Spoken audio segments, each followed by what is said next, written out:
In this question, find equivalent resistance of the circuit between the terminals as on the figure. तो इसमें circuit यहाँ पे दिया हुआ है, तो एक बार को देखने को लगता है कि इट इज़ वीटेस्ट ऑन ब्रिज, लेकिन यहाँ पे हर जगह तो 3 है लेकिन यहाँ पे 2 है। तो 2 के होने की वजह से अब कोई सिमेट्री इसमें नहीं है, ना कोई ये बैलेंस्ड वीटेस्ट ऑन ब्रिज है और ना कोई यहाँ पे सीरीज पैरेलल है। तो ऐसे क्वेश्चंस को करने के लिए जो मेथड्स होते हैं, जो जनरली हम करते हैं, वो होते हैं किरचॉफ वोल्टेज लॉ अप्लाई करते हैं, केवीएल केसीएल वगैरह अप्लाई करते हैं, या फिर ऐसा बोल देते हैं कि नोडल एनालिसिस अप्लाई कर रहे हैं।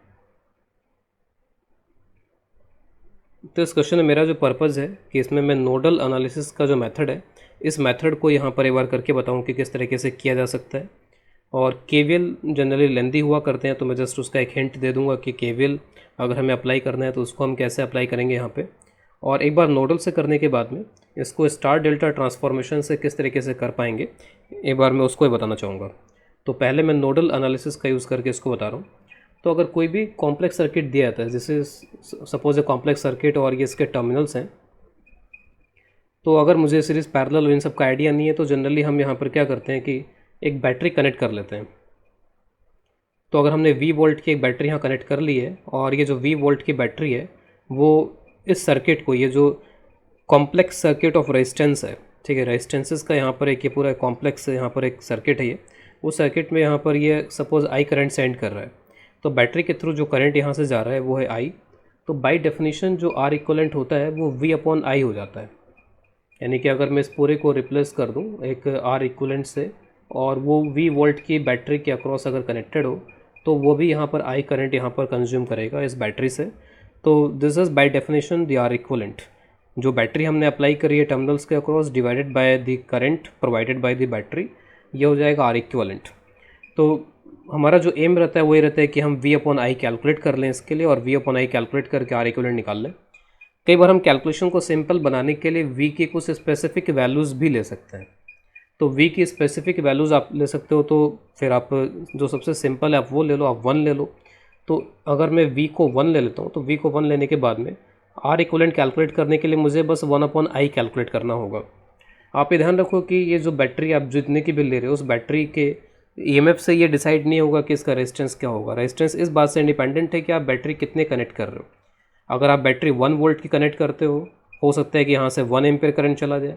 अगर आप बैटरी 2 वोल्ट की करोगे तो फिर करंट डबल हो जाएगा। बैटरी 3 वोल्ट की करोगे करंट 3 टाइम्स हो जाएगा। तो बैटरी जितने टाइम्स आप करोगे करंट उतने टाइम्स हो जाएगा। तो दोनों ही उतने टाइम्स अगर हो जाएंगे तो उनका जो रेशो है वो रेशो हमेशा मेंटेन रहेगा रेजिस्टेंस के इक्वल। तो रेजिस्टेंस इस बात से इंडिपेंडेंट है कि आप बैटरी कितने वोल्ट की कनेक्ट कर रहे हो। थोड़ी अलजेब्रा से बचने के लिए, थोड़ी यहाँ पर कैलकुलेशन से बचने के लिए कई बार हम ऐसा कर सकते हैं कि हम V को 1 ले लें। आप कुछ और भी ले सकते हो, लेकिन फिर वो यहाँ पे लिखना होगा। अगर 1 ले लेते हैं तो सिंपली 1/I, बस हम I कैलकुलेट करेंगे और I को रिवर्स कर देंगे, 1/I कर देंगे तो R इक्वलेंट कैलकुलेट हो जाएगा।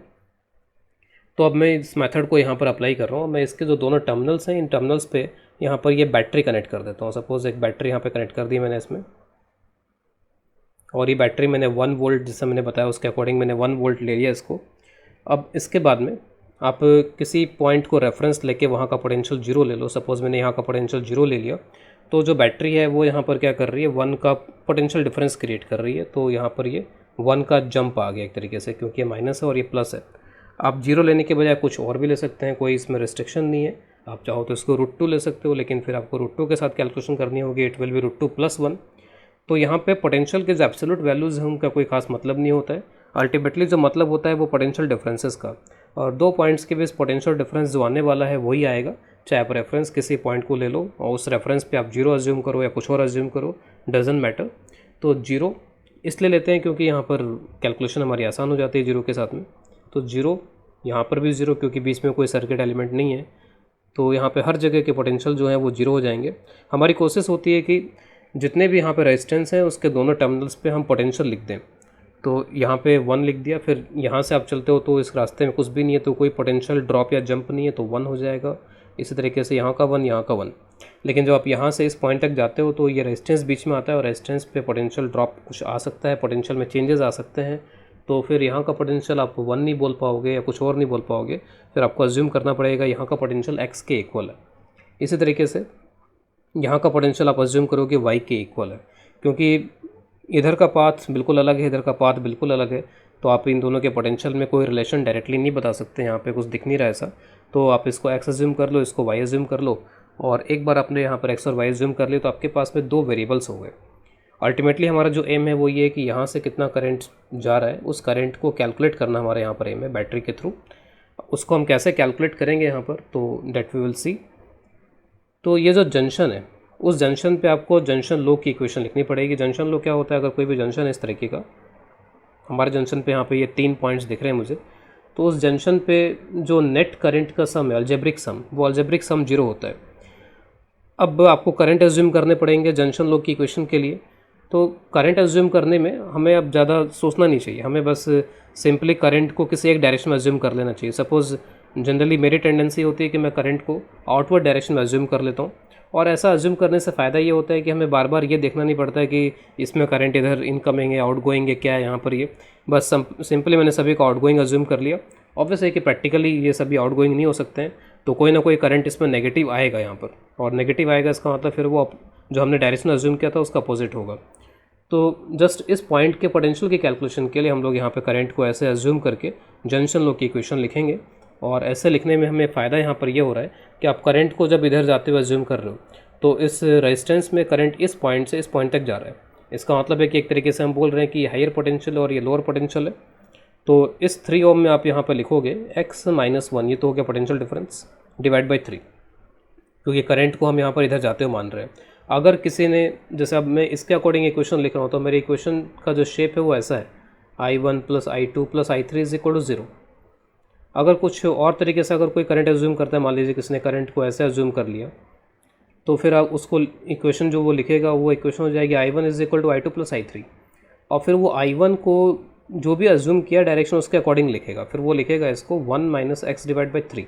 जो मैं x - 1/3 एज्यूम कर रहा था उसको वो 1 - x/3 लिखेगा, क्योंकि वो इधर जाते हुए करंट को एज्यूम कर रहा है और उसके अकॉर्डिंग फिर ये हाई पोटेंशियल है और ये लो पोटेंशियल है। आप x की वैल्यू चाहे ऐसे कैलकुलेट करो, चाहे जैसे मैं यहाँ पे कर रहा हूँ वैसे करो, x की वैल्यू वही आएगी। और एक बार x की वैल्यू आ जाएगी तो हमको पूरा आइडिया मिल जाएगा कि कहाँ पर पोटेंशियल हाई है लो है, सब कुछ पता चल जाएगा। तो अब इसमें जो करंट है मैं इधर जाते हुए एज्यूम कर रहा हूँ, तो अगेन x आएगा पहले। तो फ़ायदा यहाँ पर ये होता है कि हमेशा आप x पहले लिखते हो और जो दूसरा पॉइंट है उसका पोटेंशियल आप बाद में लिखते हो, तो आपको कोई कन्फ्यूज़न नहीं होता इक्वेशन लिखने में। तो x - 0 / 3, फिर जो आप इसके लिए यहाँ पे लिखोगे तो x - y / 3। तो यहाँ पर ये पूरी इक्वेशन इस तरीके से बन गई इसकी। फिर उसके बाद में आप इस इक्वेशन को नंबर 1 बोल देते हैं। फिर उसके बाद आप इस इक्वेशन y वाला जो जंक्शन है उसके लिए करो, तो इधर जो जा रहा है यहाँ पर ये, तो इधर जो इसमें भी आप सभी में इधर ऊपर और ऐसे यानी बाहर जाते हो करंट एज्यूम करो, तो इधर जा रहा है करंट, तो y - 1/3, ऊपर जा रहा है करंट तो y - x/3, इधर जा रहा है करंट तो y - 0/2। यही डिफरेंस क्रिएट कर रहा है सर्किट में, जिससे हम इसको आसानी से सॉल्व नहीं कर पा रहे हैं। This is equal to 0। इन दो इक्वेशंस को आप सॉल्व कर लो। यहाँ से सॉल्व करने के बाद में जो x और y के वैल्यूज़ आएंगे 9/19 और y के जो वैल्यू आएगी वो 8/19 हो गया। तो x और y कैलकुलेट हो जाने के बाद में यहाँ पे अब आप यहाँ पे भूल जाओ कि आपने करंट कैसा लिया था, क्या लिया था। आपका जो पर्पस था फिलहाल यहाँ पे कि x और y कैलकुलेट करना वो हो गया है, और x का जो पोटेंशियल है वो आपने कैलकुलेट कर लिया, इट इज़ 9/19, और y का पोटेंशियल आपने कैलकुलेट कर लिया, दिस इज़ 8/19। ऑब्वियस है कि 1 हायर पोटेंशियल पर है as compare to this, 1 higher potential as compare to this यहाँ पर ये। अब आपको ये i कैलकुलेट करना है। ये जो i है वो यहाँ जाने के बाद में क्या हो रहा है, this i is divided like this. यहाँ पे i गया, फिर उसमें कुछ i1 चला गया होगा, इसमें कुछ i2 चला गया होगा। तो मैं i कैलकुलेट करने के लिए i1 + i2 कैलकुलेट कर लूँगा, और i1 और i2 कैसे कैलकुलेट किए जाएंगे, तो i1 इज़ इस रेजिस्टेंस में करंट निकालना है। इस रेजिस्टेंस में करंट निकालने का मतलब है कि potential difference divide by resistance करना होगा। तो potential difference is 1 - 9/19 divided by this 3, तो दिस विल बी 10/57। और इसी तरीके से आप i2 निकाल लो। तो i2 अगर आप निकालते हो तो 1 - 8/19, तो 1 - 8/19 डिवाइडेड बाय 3, तो दिस विल बी 11/57। और इन दोनों को आप ऐड करके करंट निकाल दो बैटरी के थ्रू, तो I इज़ इक्वल टू इन दोनों का एडिशन, दिस इज़ 21/57। लेकिन अब यहाँ पर ये हमारा आंसर नहीं है, हमारा आंसर जो होगा R का वो हो जाएगा 1/I। तो this 1/I will be equal to 57/21 and this is 19/7 ohm.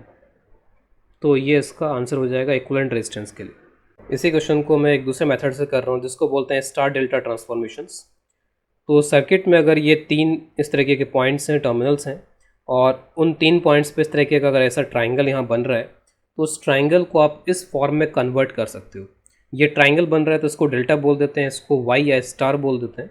तो मैं इसको इसमें कन्वर्ट कर सकता हूँ। कन्वर्ट करने के लिए अब ये जो रेजिस्टेंसेज ए और बी, ए और सी और बी और सी के बीच में है, उसको मुझे कुछ इस तरीके से कन्वर्ट करना होगा। यहाँ पे कन्वर्ट करने के लिए we will use this formulas. इन फार्मूलाज को आपको याद रखना होगा अगर आप इस मेथड को अप्लाई करना चाहते हैं। तो अगर मुझे ये आर ए निकालना है, ये फार्मूले सिमेट्रिक होते हैं तो याद हो जाते हैं वैसे। तो आर ए निकालना है तो ए से पास होने वाले यहाँ जो 2 रेजिस्टेंस आप इनको ले लो, इनका प्रोडक्ट हो जाएगा और नीचे तीनों का समेशन हो जाएगा। तो ये तो हमेशा ही आएगा। आप आर बी कैलकुलेट करोगे तो बी से जाने वाले ये जो 2 रेजिस्टेंस इनका प्रोडक्ट हो जाएगा। सी कैलकुलेट करोगे आर सी, तो यहाँ और यहाँ जो है इनका प्रोडक्ट हो जाएगा। इस तरीके से आप इसको लिख सकते हो। आप उल्टा ट्रांसफॉर्मेशन भी कर सकते हो, वाई से डेल्टा। वाई से डेल्टा जब आप ट्रांसफॉर्मेशन करोगे तो आपके पास में 3 रेजिस्टेंसेज होंगे और आपको ये 3 रेजिस्टेंस फिर चाहिए होंगे। तो फिर आप ऐसा कर सकते हो कि 1/RAB, यानी अगर आपको RAB कैलकुलेट करना है तो 1/RAB आप कैलकुलेट करोगे और फिर RA RC कुछ इस तरीके से अरेंज हो जाएंगे। इसी तरीके से RBC RC आप कैलकुलेट कर सकते हो। तो ये फार्मूलेज आप याद कर लोगे अगर आपको इसका यूज़ करना है तो। जो गिवन सर्किट है हमारा वो ये था। यहाँ पे बस एक जगह 2 था, बाकी हर जगह 3 थे इसमें। इसको आप कुछ ऐसे भी ऑब्जर्व कर सकते हो। आपको हो सकता है स्टार डेल्टा यहाँ ना दिख रहा हो, लेकिन अगर मैं इसको कुछ ऐसे बना के दिखाऊं तो आपको एक डेल्टा या ट्राइंगल मिलेगा। तो इक्विवेलेंट कैलकुलेट करने के लिए ये बड़ा इंपॉर्टेंट है कि सर्किट को हम डिफरेंट तरीके से ऑब्जर्व कर पाएँ। ठीक है, तो ये जो पार्ट है, जो पॉइंट ए बी सी हैं, वो कुछ आप इस तरीके से बना के दिखा सकते हो। तो ये जो इसके अंदर ये ट्राइंगल बन रहा है, डेल्टा बन रहा है, इसको मैं स्टार में कन्वर्ट कर देता हूँ। सॉरी, यहाँ पर ये 3 है तो मैं इसको स्टार में यहाँ पे स्टार या वाई में कन्वर्ट कर देता हूँ और उसके लिए मुझे इस फार्मूले की ज़रूरत होगी। आप देख सकते हो सभी यहाँ पे 3 हैं तो फार्मूला यूज़ करना आसान होगा। जैसे अगर मैं कोई भी रेजिस्टेंस निकालूंगा तो ऊपर 3 × 3 आ जाएगा और नीचे 3 बार 3 का समेशन आ जाएगा। तो ऊपर तो हो गया 9, नीचे भी हो जाएगा 9, तो 1।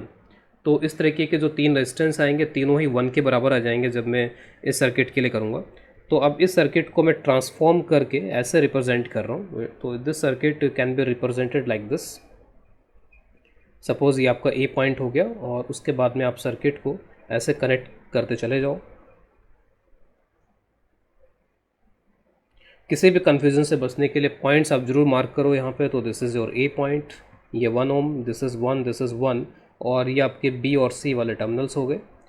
अब आपने बस इसको यहाँ पर इससे रिप्लेस कर दिया है। बाकी सर्किट आपको एज इट इज़ बनाना पड़ेगा यहाँ पे। तो बाकी सर्किट बी से ऐसे कनेक्टेड था तो आप उसको बनाओ, बिल्कुल जैसा शेप था वैसे शेप आप इसको दे दो वापस से।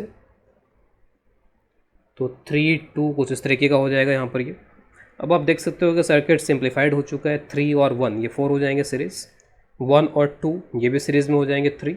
तो 4 और 3 यहाँ पर ये पैरेलल हो गए। तो this circuit can be seen like this कि 1 यहाँ पर ऐसे है और उसके साथ में यहाँ पर ये 4 है और यहाँ पर ये जस्ट 3 है। तो 1 में इन दोनों का जो पैरेलल कॉम्बिनेशन है वो ऐड हो जाएगा। तो 1 प्लस, तो पैरेलल में अगर यहाँ पर है तो 4 × 3 डिवाइड बाई 4 + 3, तो दिस इज़ 1 + 12/7 और ये फिर हो जाएगा 19/7। तो यही इसका फाइनल आंसर है और यही आंसर हमने ऑब्टेन किया था using the nodal analysis method. इसी क्वेश्चन को अगर आप नोडल या फिर जो स्टार डेल्टा उससे ना करने की बजाय अगर आप केवीएल से करना चाहो, केवीएल की इक्वेशंस लिखना चाहो किरचॉफ वोल्टेज लॉ के, तो कैसे लिखी जा सकती हैं बस मैं उनको बता देता हूँ यहाँ पे। अगर आपको एक बैटरी कनेक्ट करनी पड़ेगी इस तरीके से, जो कि मैं 1 वोल्ट के बराबर कनेक्ट कर रहा हूँ सिंप्लिसिटी रखने के लिए। आप कुछ भी कनेक्ट कर सकते हो, आपकी मर्जी है, लेकिन अगर आप 1 कनेक्ट करते हो तो आपको 1/I कैलकुलेट करना पड़ेगा यहाँ से। अब जब I यहाँ पे जाता है तो आप उसको डिवाइड कर लो I1 और I - I1। अब यहाँ और इधर का सर्किट और उधर के सर्किट में कोई किसी तरीके की सिमेट्री नहीं है, तो मैंने यहाँ पर I2 अज्यूम कर दिया। तो फिर यहाँ से I - I2 आना चाहिए, जिससे कि यहाँ पर पहुँचने के बाद में वापस से ये जो करंट है वो I बैटरी में चला जाए। और जो ये बीच वाला रेजिस्टेंस है इसमें मैंने करंट I3 के बराबर अज्यूम कर रखा है इसमें। ये जो I3 आप वो I1 I2 टर्म्स में लिख सकते हो यहाँ पर जंक्शन लो लगाते हुए कि I1 इज़ इनकमिंग और I2 I3 are out going. तो I3 जो होगा वो I1 - I2 हो जाएगा। तो I3 = I1 - I2।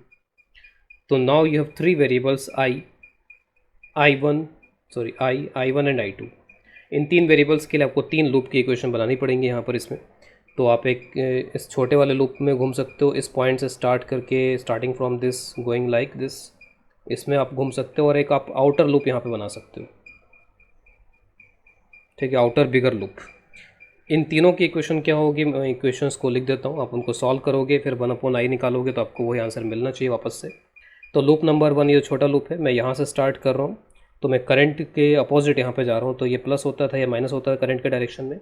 तो it is 3 times i minus I1, minus से प्लस जा रहे हैं, प्लस से माइनस जा रहे हैं, -3i1, अगेन प्लस से माइनस जा रहे हैं करंट के डायरेक्शन में, तो it is -3i1 minus I2, this is equal to 0। फिर उसके बाद में अगर आप इस छोटे लूप के लिए इक्वेशन लिखते हो, सपोज़ मैं इस पॉइंट से स्टार्ट करता हूँ, क्लॉकवाइज घूमता हूँ इसमें, तो अगेन करंट के अपोजिट में जा रहा हूँ, तो ट्वाइस i माइनस I2, ऊपर जा रहा हूँ करंट के अपोजिट जा रहा हूँ, तो करंट के डायरेक्शन में प्लस माइनस होते हैं, तो मैं क्योंकि माइनस से प्लस जा रहा हूँ तो +3i1 माइनस I2।